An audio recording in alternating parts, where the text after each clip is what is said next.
Fala aí, tricolor. Ó, com o manto o tempo todo praticamente, né? É tempo de, como que os caras botafoguenses falam mesmo, né? Eles falam, tentando lembrar aqui, é tempo de Botafogo, então é tempo de Fluminense, né? Então a gente tem que aproveitar, né, cara, essa vibe maravilhosa, essa magia natural, como diz meu amigo Léo Bahia, esse momento positivo que a gente está vivendo, para usar o máximo possível essa camisa aqui, cara. Porque não é sempre que vive-se momentos tão maneiros como esse que a gente está vivendo, né? Em tanta profusão, né? O que o Fluminense tem feito, sem dúvida nenhuma, é história, e põe história nisso. O Fluminense tem feito muita história, e a gente tem que aproveitar esse momento de história em que somos únicos aqui no Rio de Janeiro para tirar essa onda, né? E aproveitar, cara, aproveitar cada momento, viver um dia de cada vez. Eu acho que é isso. O que vai acontecer? O provável acontecer não aconteceu, que era a gente ser eliminado pela Inter de Milão e voltar para casa. O provável não aconteceu. E esse Mundial de Clubes tem sido o Mundial de Clubes do improvável, né? E o Fluminense é mais um dos casos do improvável, pelo menos na visão da maioria.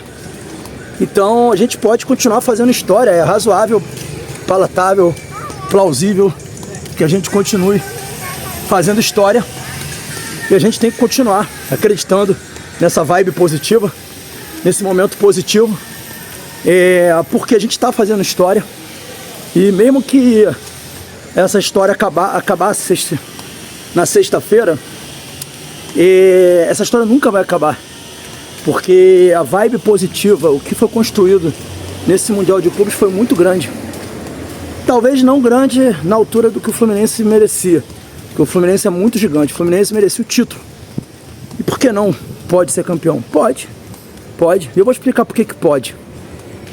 Quem me conhece do canal sabe que eu sou o cara frio, calculista, o cara que no momento de um pós-jogo turbulento, em que o time perde, em que o time é eliminado, em que o time joga mal, eu consigo fazer uma análise racional, né? Ganhei essa cancha com o tempo, eu não era assim, eu era nervoso, ficava puto igual todo mundo, xingando tudo, achando que tudo tava uma merda, mas o tempo foi me dando casca. Os anos 90 me deram casca, né? E o tempo e também o conhecimento, né? A gente começa a estudar futebol, começa a estudar as coisas da vida, começa a entender como a vida é, começa a se interessar pelo jogo, pelo que é a comunidade, o universo do futebol. E aí a gente aprende. Quando a gente aprende, a gente começa a ter uma visão das coisas, como ela acontece, de uma forma mais racional. Mesmo a paixão sendo enlouquecedora. Às vezes tu se perde, eu também me perco também em pós-jogo, eu fico nervoso pra caralho. E aí perco um pouco a razão. Isso aí vai sempre ser assim, não tem jeito. Mas assim, o cara que tem aquela posição mais racional, mais, né, do que aconteceu no campo, não se deixa levar pelo oba-oba, que não tenta mentir pro seu público, né, falando aquilo que o público quer que ele fale, o cara que muitas vezes se prejudica por isso, né, porque quando você fala aquilo que o público não quer, ainda mais num país como o Brasil, no mundo de hoje que ninguém quer ser contrariado, você tende a perder com isso. E eu perco muitos inscritos, muitas pessoas que não aceitam eu pensar diferente, ter minha própria opinião. Enfim, mas aquele cara racional, extremamente racional, ele não vai falar o que vai falar agora, porque ele não está sendo racional. Óbvio que o que eu vou falar agora é um mix de racional com passional, né? Até porque como torcedor a gente nunca pode deixar o nosso lado passional, a nossa emoção se perder, nunca. Mas com certeza o que eu tô falando aqui não é oba-oba, não é pra jogar pra galera, não é pra poder alegrar o público, não é pra poder fazer a galera querer consumir mais o meu canal ou estar aqui mais comigo, não. Porque eu quero que quem esteja aqui esteja porque tá disposto a resenhar. E resenhar é bater papo, trocar ideia, não é concordar. É óbvio que uma coisa é discordar, outra coisa é ofender. Tem gente que vem aqui só pra ofender. E aí não tem vez, é bloqueio, é não dar moral, é basicamente isso. Então, dei essa volta toda, tô prolixo hoje, né? Mas por que eu dei essa volta toda? É pra dizer pra vocês o seguinte: não escolhi acreditar no título do Fluminense. Eu não escolhi acreditar. Porque isso eu já fiz desde o primeiro dia que o Fluminense entrou no Mundial de Clubes. Eu escolhi acreditar no Fluminense quando eu nasci. Quando eu nasci e me deram uma camisa do Fluminense, eu me apaixonei por aquelas 3 cores, eu resolvi acreditar. Quando tava na merda lá na Série C, eu escolhi acreditar que o Fluminense não ia acabar. Porque a nossa luta naquela época não era pro Fluminense ser campeão de nada, era pro Fluminense não acabar. E eu lutei lá em 99 para isso, viajei o Brasil todo, fui pro Maranhão ver o Fluminense jogar contra o Motoclube, pro Fluminense não acabar. Então eu sempre acreditei no Fluminense. Acreditar eu tenho que acreditar, eu sou torcedor. O que eu tô falando aqui é o seguinte, eu não escolhi acreditar. Eu fui convencido que o Fluminense pode ser campeão do mundo. Fui convencido disso. Mas Quintela, por que você foi convencido disso? O que te leva a ter esse convencimento? O que me leva a ter esse convencimento é o seguinte, eu já falei aqui no canal com vocês um monte de vezes. A minha opinião, obviamente, que eu acredito o que virou o futebol. O futebol que a gente vê hoje não é mais o futebol arte. Não é mais aquele futebol dos anos 90, né, do drible, da qualidade técnica, do meia que mete o passe espetacular e encontra o caminho, que mete um balaço no ângulo, que dribla 1, 2, 3 e faz um golaço. Isso acabou no futebol. O futebol de hoje, ele é 70% físico e tático. Físico e tático. Bota aí mais uns 10% aí da condição anímica, que é a vontade, e 20% para a parte técnica. Futebol é isso. Porque se o futebol fosse como o futebol dos anos 90, o Manchester City tinha se classificado. Mas vocês viram o que o Al-Hilal fez. O Al-Hilal, ele se doou absurdamente, fisicamente, taticamente, ele foi perfeito. Ele deu poucas chances para o Manchester City, né, no segundo tempo. Primeiro tempo ele deu um monte de chance, mas no segundo tempo ele deu poucas chances. Até porque é muito difícil não dar chance para o Manchester City, né? E quando foi o ataque, ele foi letal, ele foi perfeito quando ele foi o ataque. Ele foi 4 vezes com chance de gol e fez os 4 gols. Então, o futebol virou isso. O futebol hoje ele é 70% físico e tático. E bota aí mais 10% anímico, 80% isso daí, 20% técnico. Dito isso, o Fluminense, ele tem sido, ser justo, Fluminense e Palmeiras, eles têm sido, fisicamente, ele tem superado seus adversários fisicamente, eles têm superado seus adversários na condição anímica e na condição tática. Ele tem superado seus adversários, os dois clubes. Por isso que uma semifinal entre Fluminense e Palmeiras seria algo realmente sem favoritismo nenhum e duríssimo para ambos os lados. Duvido que o torcedor do Palmeiras não esteja torcendo para o Fluminense ser eliminado e nós torcendo para ele sair também.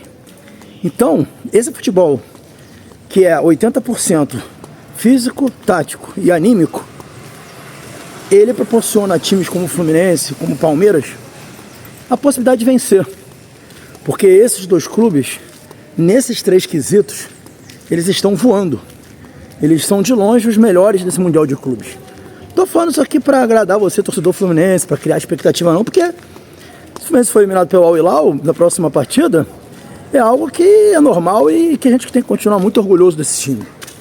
Tô falando isso porque isso é uma verdade. Então se a gente passa pelo Al-Hilal e pega uma semifinal, por exemplo, contra o Palmeiras, 0 favoritismo para ninguém, total imprevisibilidade. Se a gente pega o Chelsea, uma coisa eu garanto para vocês, na parte física, na parte tática, a gente tem tudo para superar o Chelsea. O Chelsea tecnicamente é muito superior, mas aí o Chelsea fica com a menor parte. Se o Chelsea igualar na parte física, na parte tática e na parte anímica com a gente, o Chelsea ganha o jogo. Se ele não igualar, ele perde o jogo. Então o Fluminense tem uma grande chance, sim, estamos a 2 jogos, sim, de uma final de Mundial de Clubes. Muito provável que isso aconteça. E aí na final, provavelmente do outro lado vai estar ou o Real Madrid, ou o Bayern de Munique, ou o PSG, né? Que são os times que estão ali, que são os galácticos, os tops. E aí, meus amigos, aí a coisa complica. Por quê? Porque fisicamente esses times voam também. Taticamente eles são beirando a perfeição. Talvez na parte física a gente leve vantagem, mas na parte tática fica difícil. E na qualidade técnica, todos são um absurdo. Então, ali a gente vai ter que dar algo a mais. A gente vai ter que, taticamente, não dar uma chance sequer para eles. Mas aí é uma outra discussão. A discussão agora é conseguir superar esse belíssimo time do Al Hilal, que, vou dizer para vocês, é um europeu jogando na Arábia Saudita. Claramente um europeu jogando na Arábia Saudita. Tem alguns problemas táticos, a gente consegue observar, mas fisicamente voa absurdo como voa esse time fisicamente. Mas só que é um time mais palpável para a gente conseguir buscar uma classificação. Contra o Manchester City, a gente ia ter que fazer aquele algo a mais, tirar do nada, do surreal, algo para bater aquele City. Contra o Al Hilal, aí o cenário é outro. Por quê? Porque a distância do Al Hilal para o Fluminense, tecnicamente ela não é tão grande, fisicamente é igual, taticamente a gente é melhor. Então eu acho que acaba sendo um jogo bem mais equilibrado, embora o Al Hilal seja o favorito. A gente tem que reconhecer, os caras têm 60% de favoritismo nesse jogo, com certeza. Mas é isso, ele se tornou algo mais palpável. Mas o que eu quero dizer para vocês é que o Fluminense, ele tem sim condição de surpreender o mundo. Porque no que exige-se do futebol de hoje, o Fluminense entrega na condição física, na condição técnica, no melhor, na condição física, na condição tática, na condição anímica. Muito. Está entregando muito, mas muita coisa. Sobre o Al Hilal, a gente vai fazer aí uma análise tática do Al Hilal para vocês. Eu já estou assistindo a alguns jogos do Al Hilal para trazer aqui para vocês uma análise do Al Hilal. Galera, é mais uma parada duríssima, eu estou muito ansioso. Minha ansiedade está batendo no teto. O Al Hilal é um time muito bom tecnicamente, muito acima da gente, né? Praticamente os 11 jogadores do Al Hilal são muito técnicos. Nós não temos 11 jogadores muito técnicos. Nós temos aí 3 jogadores muito técnicos e os outros mediano para bom. E o Al Hilal não tem isso. São todos muito técnicos. Então, assim, são favoritos. Um adversário duríssimo. Mas é mais uma barreira no nosso caminho para a gente enfrentar. E vou dizer um negócio para vocês. O Al Hilal hoje é um adversário mais difícil do que a Inter de Milão. Mais difícil do que a Inter de Milão. Não porque é um time melhor que a Inter de Milão. É um time parelho com o da Inter de Milão, pau a pau. Mas é um time que na condição anímica, e aí entra aquilo que eu falei, na condição física e tática, vive um momento melhor que o da Inter de Milão. Então, não se enganem. É um adversário mais duro do que a Inter de Milão. Né? A gente vai ter um pouco mais de dificuldade de controlar o jogo como a gente controlou contra a Inter. Inclusive, que partida que a gente fez contra a Inter, hein? Que partida! O Fluminense só começou a sofrer com a Inter de Milão no fim do jogo. Ali pelos 30 minutos, 31 minutos, o Fluminense começou a sofrer. Por quê? Porque o time morreu. O time fisicamente morreu. É muito difícil jogar nesse nível, gente. Muito difícil. E a Inter de Milão, fisicamente, ela terminou o jogo melhor que o Fluminense. Por quê? Porque ela tinha reposição à altura dos que saíam. Então aquele ritmo, ele era mantido. Porque o cara que saía e entrava o outro, estava no mesmo nível do cara que saía. O Fluminense não. Você tira um Nonato, você tira tira o Nonato entre o Hércules, beleza. Mas você tira o Bernal, ou tira o Martinelli, você vai ter que botar o Thiago Santos, você vai ter que botar o Lima. E aí cai muito o rendimento físico e o rendimento técnico. Até tático também. Os caras não.